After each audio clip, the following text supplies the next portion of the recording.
ওই শালিক সওয়াল তোরে কইছি না এলাকায় আসবি না আবার সওয়াল হই ভালোবাসা করবি বুক ফুল হয়ে বেড়াবি তোর বলে কোনো কষ্ট নেই শুয়োরের বাচ্চা হইবি তুই এলাকা পা রাখতুস ওই যোগ্য যে থাকে শুয়োরের বাচ্চা হইবি খাট কি ছিলি তোর লাত্তি বেরিয়েছে আটগুলো আদু ওই শুয়োরের বাচ্চা আবার তুই অপমান করে ফেলা দিস লাগতো। হ্যাঁ, এখন আমি রুবেলের ডায়লগ দেবো। এখন আমি রুবেলের ডায়লগ দেব। ওই তোর আর কত বিখ্যাত মানুষের আয়োজিত ভালোবাসা আর গভীর মনের আশা কখনো পূরণ হতে পারে না।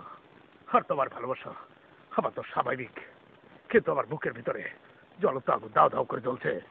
আমি জানি না ওই ব্রিজের সীমান্ত লাল দাগ পেরোলেই ওই শুয়োরের বাচ্চাদেরকে আমি ধরতে পারবো। আমার বাবার হত্যাকারীকে আমি খুঁজে বের করবো। এখন আমি অমর সানিটা বলবো। তুমি বিশ্বাস করো পপি, তোমার ভালোবাসার সাথে আমার যে মায়ের খেলা জড়ানো আছে সেটা হচ্ছে আমার বুকের ভিতরের ভালোবাসার পাঁজরখানে। তুমি জানো না আমি তোমাকে বিশ্বাস করে ভালোবেসেছি, কিন্তু আমার মনে কষ্ট যন্ত্রণা শুধু ভরা হাহাকার যন্ত্রণায় ব্যথা। আমার বুকের ভিতরে যন্ত্রণা যন্ত্রণা। তুমি বিশ্বাস করো আমি তোমার ভালোবাসি, আমার এই ভালোবাসা কোনোদিনও নষ্ট হতে পারে না।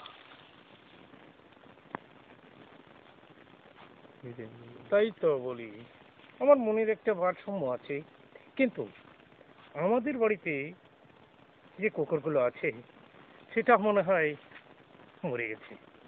কিন্তু নিজের ব্যক্তিগতভাবে যে বুঝটা আমার মাঝে আছে আপনাদের মাঝে আমি বলবো, সেটা বুঝে আমি সাধারণ একটা লোক, আর বেশি লেখাপড়া জানি না, তবে আপনাদের মাঝে যেটা বললাম সেটা আপনারা খেয়াল করে শুনবেন। ভুল হলে ক্ষমা করে দিয়েন।